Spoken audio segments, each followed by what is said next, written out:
네, 감사합니다. 네, 오늘 계속해서 다윗의 삶에 대해서 여러분과 나누기를 원합니다. 아, 잠깐만요. 네.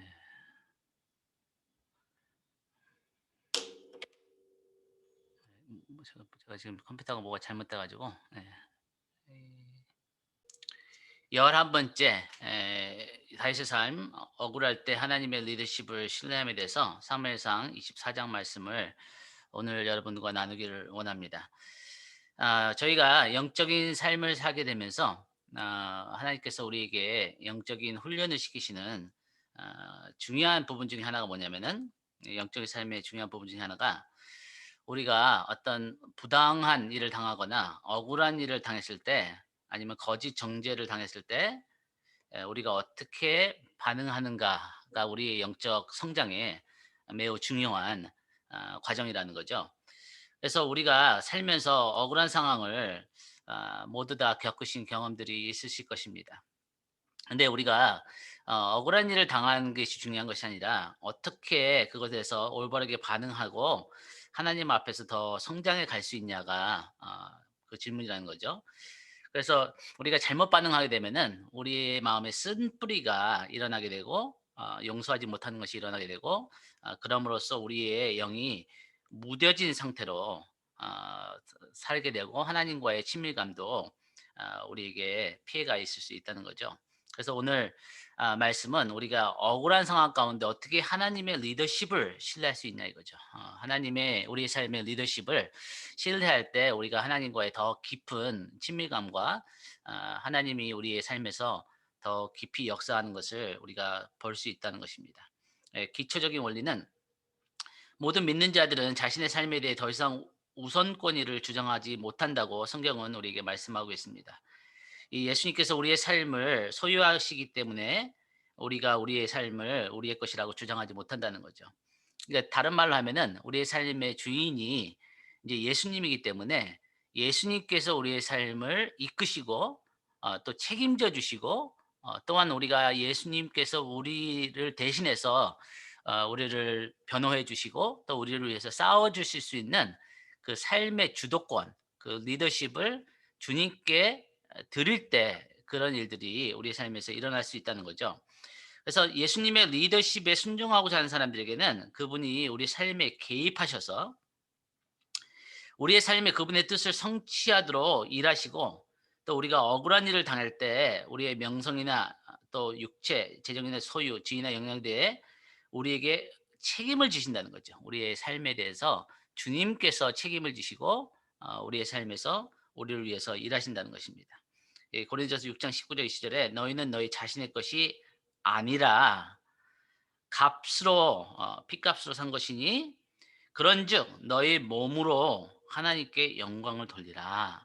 이렇게 우리에게 말씀하고 있습니다.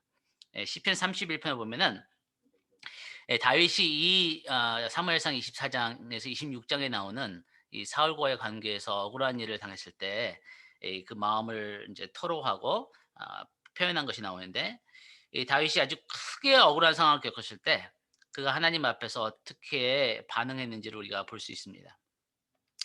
다윗은 하나님께서 자기의 삶에 개입해 주시기를 믿고 이에 자기 자신의 손으로 보복하기를 결국에는 거절합니다. 물론 다윗도 보복의 마음이 있었고 그런 시험이 있었고 또 이 사울의 그 겉옷을 이렇게 자르는 그런 그 행동을 통해서 자기 마음에 있는 그 보복하고자 하는 그런 마음이 잠시 나타나기도 했습니다. 그런데 그는 결국에는 하나님께서 이 억울한 상황 가운데 일하실 수 있도록 하나님의 리더십을 신뢰하고 하나님께 자기의 삶을 맡겨 드리죠. 이 다윗이 이 개인적인 어려운 상황에 있어서 영적 전쟁을 어떻게 했는지 또 그의 삶에 하나님의 도우심이 어떻게 임했는지를 우리는 오늘 말씀을 통해서 보고자 하고 또 이것을 우리의 삶에 적용하기를 원합니다. 이 31편 보니까 "내가 나의 영을 주의 손에 부탁하나이다." 너무 멋진 표현이죠. 여러분 우리가 우리의 영혼을 우리의 삶의 가장 중요하고 깊은 우리의 마음의 소원들 우리의 마음의 갈망들 또 우리의 마음의 아픔까지도 주의 손에 부탁할 수 있는, 하나님 의탁할 수 있는 그런 고백이 다윗에게 나옵니다. 나의 앞날이, 자기의 앞날을 자기는 알 수 없고 보이지 않지만 자기의 앞날을 주의 손에 맡기는 다윗의 모습을 우리가 볼 수 있습니다. 또 시편 25편에 보니까 이런 말씀이 나와요. 여호와여, 나의 영혼이 나의 깊은 곳에 있는 나의 전부가, 나의 정체가 주를 우러러 보나이다. 너무 진설되고, 또 이 상황을 우리가 생각한다면은 간절한, 그리고 큰 아픔 가운데서도 주님을 내가 신뢰하기로, 리더십을 신뢰하기로 결심하는 그런 깊은 고백이 여기에 표현됐다고 볼 수 있습니다. 여호와의 나의 영혼이 주를 우러러 보나이다. 나의 하나님이여, 내가 주께 의지하였사오니 나를 부끄럽게 하지 않으시고 나의 원수들이 나를 이겨 계가를 부르지 못하게 하소서. 4절에 여호와여, 주의 도를 내게 보이시고 주의 길을 내게 가르치소서. 여러분, 하나님께서 우리에게 하나님의 말씀이 진리인 것을, 또 우리의 삶에 하나님이 살아계시고 우리의 삶을 하나님의 길로 인도하시는 것을 우리가 어떻게 알 수 있냐? 그것은 우리의 삶에 우리의 힘으로 해결할 수 없는 그런 상황 가운데서 하나님께서 우리의 삶에 개입하셔서 일하시는 것을 기다리고, 또 그것을 볼 때 우리가 하나님의 말씀의 진리인 것을 알 수 있고, 또 그분께서 우리의 삶을 인도하는 것을 확신할 수 있다는 거죠. 그래서 시편 26편에 보면 뭐라 그러냐면은 내가 나의 완전함에 행하였사오니 흔들리지 아니하고 여호와를 의지하였사오니 여호와여, 나를 판단하소서. 여호와여, 나를 살피시고 시험하사 내 뜻과 내 양심을 단련하소서. 어떻게 보면 굉장히 위험한 기도이고, 그러나 굉장히 하나님을 신뢰하고 하나님의 리더십을 믿는다는 그런 고백의 기도가 될 수 있습니다. 하나님께서 우리의 마음을 시험하실 때가 있어요. 어떤 이런 억울한 상황이나 부당한 그런 일을 당하기 때 내 마음이 진짜 하나님을 의지하는지 아니면은 나의 힘과 나의 방법으로 이 문제를 해결하는지, 그거에 따라서 내가 하나님을 진짜 얼마나 신뢰하는지, 내가 진짜 하나님이 살아계신 것을 얼마나 믿는지, 그것이 드러날 수 있다는 거죠. 네, 성경에 보면은 하나님께서 하나님의 사람들을 준비시키시는데, 하나님께서 이런 시험을 허락하시는, 이런 억울하고 부당한 일을 당하는 것을 허락하시는 때가 있습니다. 좋은 예가 구약의 요셉이죠. 요셉은 형제들한테 배신을 당하고 종으로 팔리고 가족들하고 헤어지고, 이 애굽에 가서도 또그 모함의 그런 일 때문에 억울하게 감옥에 갇히고 하는 그런 일들이 있었습니다. 그러나 이 요셉이 하나님을 신뢰했던 것을 우리가 볼 수 있는 것이 뭐냐면은, 그런 억울하고 아무런 소망이 없는 감옥에서도 요셉이 성실하게 하나님 앞에 신실하게 그의 삶을 해야 할 일들을 했다는 거죠. 그리고 더 가장 대표적인 예는 우리의 지금 공부하고 있는 다윗이고 또 예수님입니다. 이 예수님께서는 뭐라고 그러셨냐면은, 이 하나님의 리더십을 예수님께서 신뢰하시는 것을 우리가 이제 나중에 끝에 결론 부분에서 보도록 하겠습니다.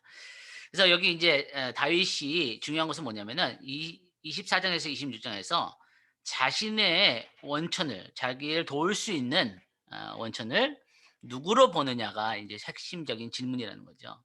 자기 자신을, 나를 도와줄 사람은 아무도 없다, 나 밖에는, 그렇게 생각하는지, 아니면은 하나님께서 나를 도와주시는 원천적인 도우심이라는 것을 신뢰하는지에 대해서 오늘 말씀에서 자세히 나옵니다. 그래서 다윗은 자신의 적에게 자기가 어떻게 반응해야 될지, 그리고 어떻게 하나님을 이 상황 가운데서 믿어야 될지에 대해서 시험을 받게 되죠.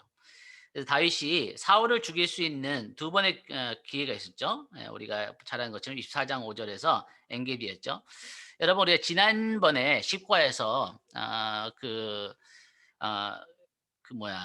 상황이 아시죠? 네, 다윗이 도울 필요도 없었지만 그일라에 블레셋이 공격했을 때 하나님께 묻고 하나님께서 그들을 도와서 싸우라. 자기 자신의 위험을 불구하고 다윗이 가서 그일라를 구해 줍니다. 근데 그 소문을 듣고 그일라를 블레셋에서 구해 주기 위해서는 움직이지 않았던 사울이 다윗이 그일라 성에 있다는 소식을 듣고 그럼 내가 그일라 성에 같이 다윗을 잡을 수 있겠다 하는 마음으로 왔다가 하나님께서 그를 다윗을 극적으로 구해 주시죠. 그래서 블레셋에서 이 다른 이스라엘 동네를 공격하게 되면서 사울이 블레셋과 전쟁을 하게 하러 가면서 다윗이 이제 사울에게서 위험을 면하게 됩니다. 근데 이 상황에서도 그일라 사람들의 배신감이 있었죠. 배신이 있었습니다.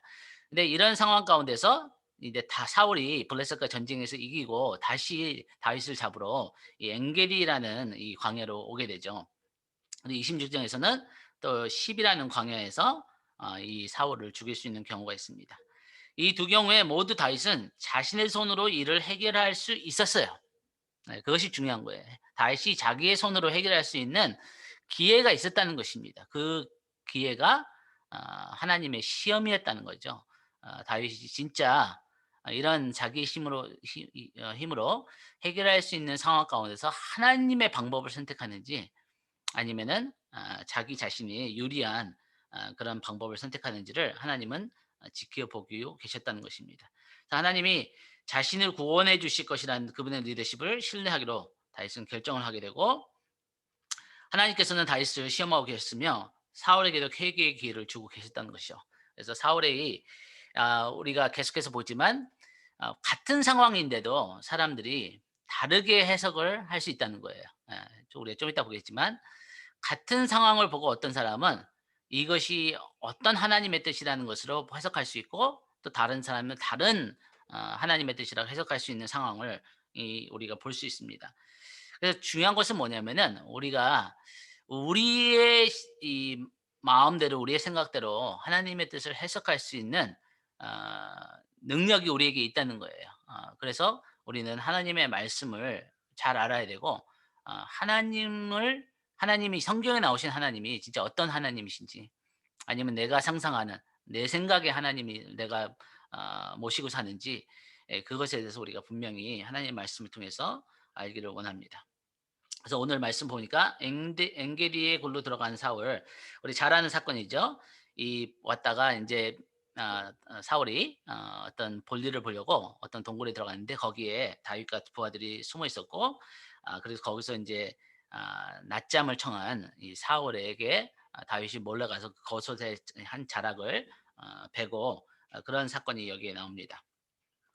그래서 이 사울이 블레셋과의 전투를 마친 후 그는 다윗을 잡기 위해 3천 명의 병사들과 함께 기브라로 돌아왔고 사울은 다윗이 기브에서 30마일 떨어진 엔겔이 있다는 말을 듣고 다시 다윗을 잡으려고 오게 됩니다. 이 블레셋 사람을 쫓다가 돌아왔다는 것은 뭐냐면은 이 사울이 자신의 군대와 함께 무사히 돌아왔고 전쟁에서 승리했다는 것을 의미하게 되죠. 여기서 전쟁에서 블레셋 전쟁에서 승리한 사울은 자신만만했을 거예요. '아 내가 이 전쟁에도 이겼으니까 인제 다윗도 내 손에 잡을 수 있겠다.' 그러나 성경이 말씀하신 건 뭐냐면은 하나님께서 이스라엘 백성들을 위해 자신의 백성들을 위해 그리고 사울에게 회개할 수 있는 기회를 더 주시기 위해서 사울이 블레셋에게 승리할 수 있도록 이끄셨다는 거죠. 그런데 사울과 그를 따르는 자들은 이것을 잘못 해석하게 되고 이 외적으로 보이는 승리가 항상 하나님이 그 사람을 기뻐하신다는 것을 증명해 주지는 않는다는 것이에요. 사람들은 겉모습과 밖으로 나타나는 모습만 보고 판단을 할 수 있죠. 그래서 '저 사람은 참 성공한 사람이다. 저 사람 참 축복된 사람이다.' 그렇게 얘기를 할 수 있지만 하나님은 사람의 속마음을 보시기 때문에 이 속마음에 하나님의 말씀을 순종하고 하나님을 경외하고 하나님 앞에 살아가는 정직한 모습인지 아닌지에 따라서 결국 그 사람의 이 삶의 마지막이 결정된다는 거죠. 그래서 이 엔게리에서 사울과 다윗의 이제 상황이 나오는데 이 주님은 다양한 방향으로 해석할 수 있는 상황을 허락하신 거예요. 여기서 다윗의 부하들이 뭐라 그러냐면은 너무 절호의 기회인 거죠. 어떻게 이런 일이 일어날 수 있어요? 다윗을 죽이려고 그렇게 쫓아다니던 그 사울 왕이 다윗과 다윗 부하들이 숨어 있는 동굴에 들어오게 된 거예요. 그러니까 밝은 데서 깜깜한 데 들어오니까 사울은 아무것도 안 보였던 거죠. 그리고 이제 안 보이는 곳에 숨어 있었겠죠. 예, 동굴이 얼마나 컸는지 모르지만 다윗과 다윗의 병사들이 숨어 있을 정도로 큰 동굴이었다는 거예요. 근데 이 상황 가운데 아 다윗의 부하들이 뭐냐면은 절호의 기라는 거예요. 하나님께서 사울을 우리의 대장인 다윗 왕에게 맡기셨다는 거예요. 이것은 하나님께서 허락하신 진짜 그 절호의 기회라는 거죠. 그래서 이 사울을 죽이자는 거죠. 다윗이 직접 죽이면 제일 좋고 그렇지 못하겠다면은 내가 사울 왕을 죽이겠다는 부하들이 많았다는 것입니다. 다윗을 따르고 있던 이 대부분의 사람들은 사울에게 복수를 하는 것이 하나님의 뜻이라고 생각했어요.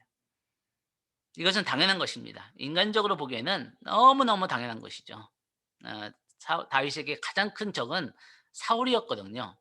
그리고 이 사울만 제거한다면은 다윗이 이스라엘의 왕이 되는 하나님의 뜻을 이루는 그 뜻이 펼쳐지고 그와 동시에 그 부하들도 다윗과 함께 모든 명예와 부귀와 권력을 잡을 수 있었죠.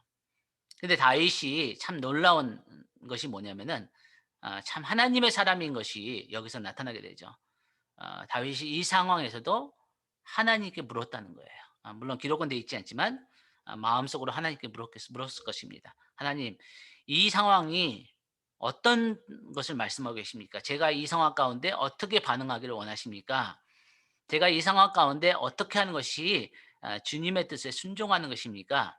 인간적인 계산이나 인간적인 어떤 논리나 인간적인 어떤 그 방법을 생각하는 것이 아니라 하나님 앞에 자기 자신을 세워두고 하나님께서 기뻐하시는 하나님께서 원하시는 것이 무엇인지를 물었다는 거죠.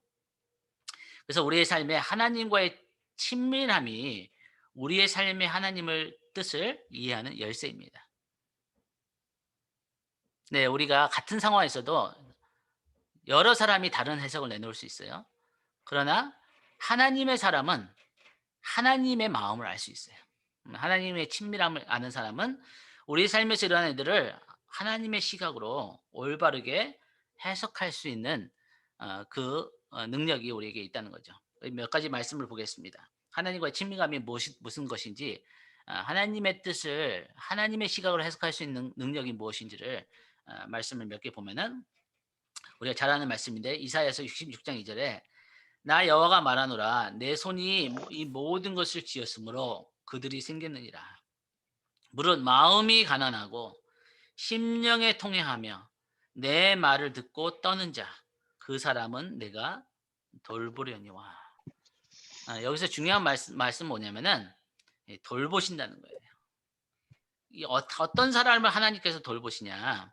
어떤 사람을 하나님께서 돌아보시고 그 삶을 책임져 주시고 그 삶에 대신 싸워 주시고 그 삶에서 하나님의 살아계심을 나타내시냐는 거죠. 그것은 누구냐면은 이 하나님의 말씀에 떠는 자라는 거예요. 그리고 그 마음이 가난하고 심령이 통해서 하나님을 두려워하고 그 하나님 앞에서 그 하나님의 뜻을 순종하는 것을 자기의 삶의 가장 중요한 성공으로 가장 중요한 정체성으로 보는 그 사람을 하나님께서 돌아보신다는 거예요. 그 삶에 개입하신다는 거죠. 그리고 그 삶에서 하나님께서 역사하신다는 거예요. 시편 34편 18절에 보니까 여호와는 마음이 상한 자를 가까이 하시고 네. 우리가 하나님과의 친밀감이 무엇이냐? 우리 아이앱에서 하나님과의 친밀감을 자주 얘기하는데 이 하나님과의 친밀감이 무엇이냐? 이렇게 우리가 물었을 때 이것을 얘기할 수 있어요. 하나님이 누구에게 가까이 하시느냐? 마음이 상한 자를 가까이 하신다는 거예요. 예, 회개하고 하나님 앞에 자기의 죄를 고백하고 어 하나님 앞에 더 하나님의 거룩함을 담고 하나님의 성품을 닮아가려고 이렇게 애쓰고 씨름하고 하나님 앞에 자기 자신을 정직하게 내어 드리는 그런 사람을 하나님께 가까이 하시고 충심으로 통회하는 자를 구원하시는도다. 예, 또 하나님 말씀에 전서 2장 13절에 뭐라고 말씀하시냐면은 이러므로 우리가 하나님께 끊임없이 감사한 바울 사도가 얘기하는 거죠. 우리가 너희가 우리에게 들은 바 하나님의 말씀을 받을 때에 데살로니가 이 교회 사람들이 사람의 말로 받지 아니하고 하나님의 말씀으로 받음이니 진실로 그러하도다. 그러니까 이 하나님의 말씀을 이 당시에도 그 모세의 말씀이나 다윗의 시대에도 어떤 선지자들의 말씀들이 있었잖아요. 근데 이것을 사람의 말로 여기지 않았다는 거예요. 들어도 되고 안 들어도 되고 상황에 맞으면은 내 입에 맞으면은 어 뭐 받고 그렇지 않으면은 뱉고 하는 것이 아니라 이 하나님의 말씀으로 들었다는 거죠.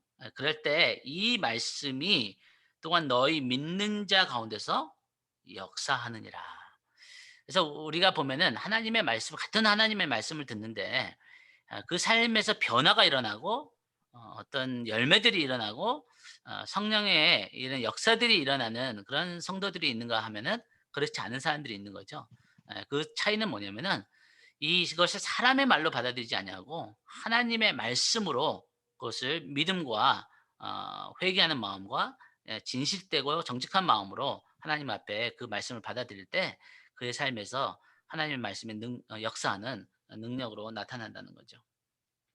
말씀을 멸시하는 자는 자기에게 패망을 이루고 대표적인 예가 이제 사울 왕이죠. 계명을 두려워하는 자는 하나님의 말씀을 두려워하는 자는 상을 받느니라.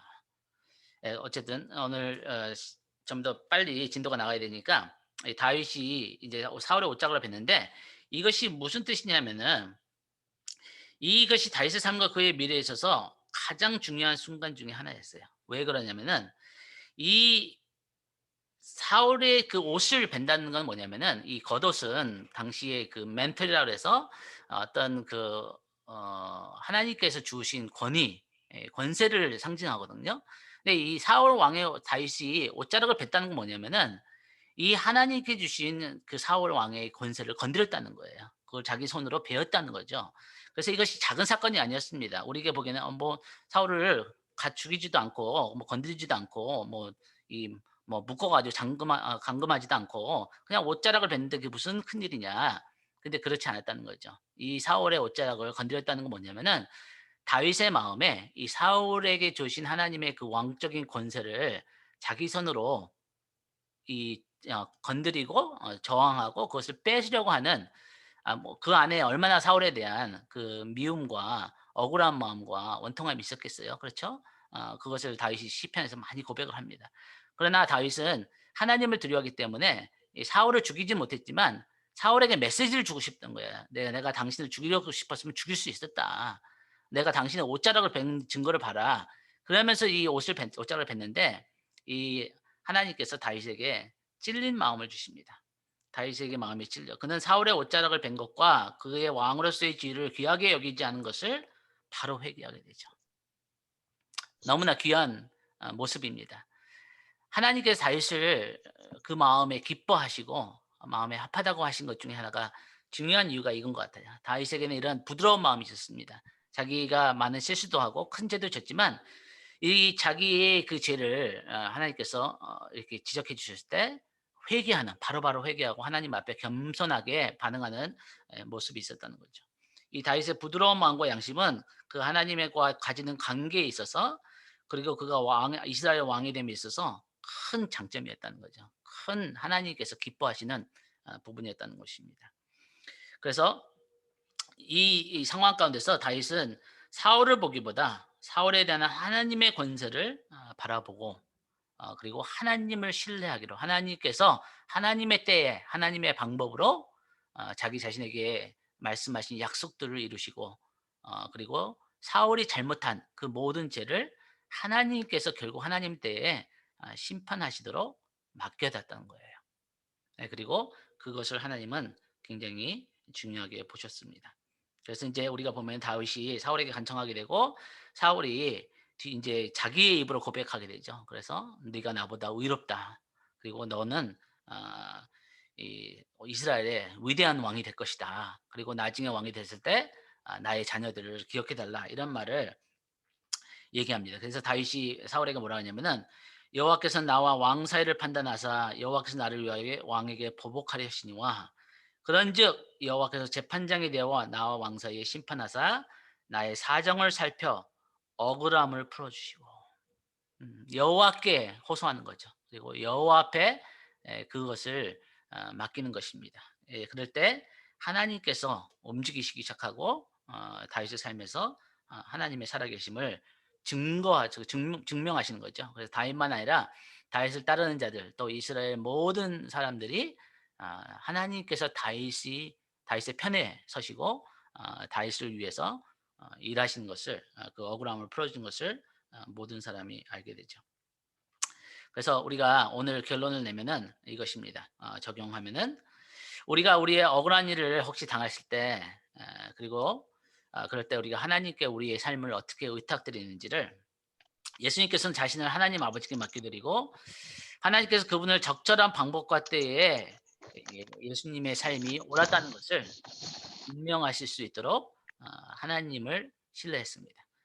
욕을 당하시되 맞대어 욕하지 아니하시고 고난을 받으시되 위협하지 아니하시고 오직 공의로 심판하시는 이에게 삶을 의탁하시고 예수께서 큰 소리로 불러 이르시되 아버지 내 영혼을 아버지 손에 부탁하나이다. 아까 시편 31편 25편 26편에도 나오죠. 내가 내 영혼을 주께 부탁하나이다.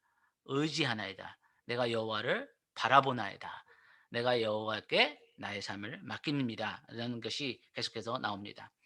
우리가 억울한 일을 당할 때 우리를 하나님 손에 맡겨드리는 것은 그분을 신뢰함으로 그분이 우리의 삶 가운데 개입하셔서 우리의 삶에 그분의 방법과 그분의 때에 그분의 뜻을 이루시도록 맡기는 것과 같은 것입니다. 이는 우리의 개인적인 권리를 그분의 손에 이전해 드리며 그분께 책임을 넘겨 드리는 것과 같습니다. 예를 들어 우리의 모든 재정이 그분께 의탁드렸기에 만약 누군가가 이를 훔친다면 이는 그들이 하나님 것을 훔치고 있는 것이죠. 그분은 그분의 때에 그분의 방법으로 개입하셔서 우리의 손신을 회복하실 책임이 주님께 있다는 거죠. 이제 내가 내 방법이나 내 힘으로 그것을 다시 찾으는 것이 아니라 하나님께 맡겨드릴 때 하나님께서 그것을 다시 찾아오신다는 것입니다. 그래서 주님은 그분의 때와 방법으로 자신의 백성을 공급하시고 하나님을 의지하는 삶이 옳았다는 것을 증명해 주시기를 기뻐하십니다.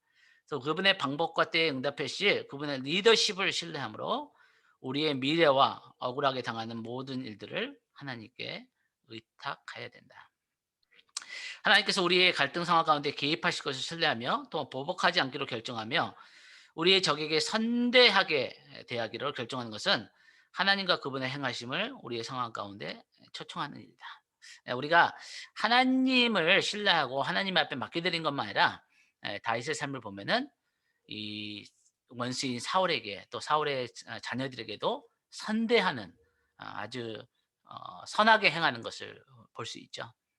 하나님이 보시고 계시는 것을 믿었기 때문에 그래서 이 로마서에서 뭐라 하냐면은 "내 사랑하는 자들아 너희가 친히 원수를 갚지 말고 하나님의 진노하심에 맡기라. 기록하시되 원수 갚는 것이 내게 있으니 내 원수가 줄이거든 먹이고 목마르거든 마시게 하라. 그리함으로 내가 숯불을 그 머리에 쌓아 놓으리라." 악에게 지지 말고 악에게 지는 것은 뭐냐면은 똑같은 모습으로 행하는 거죠. 어.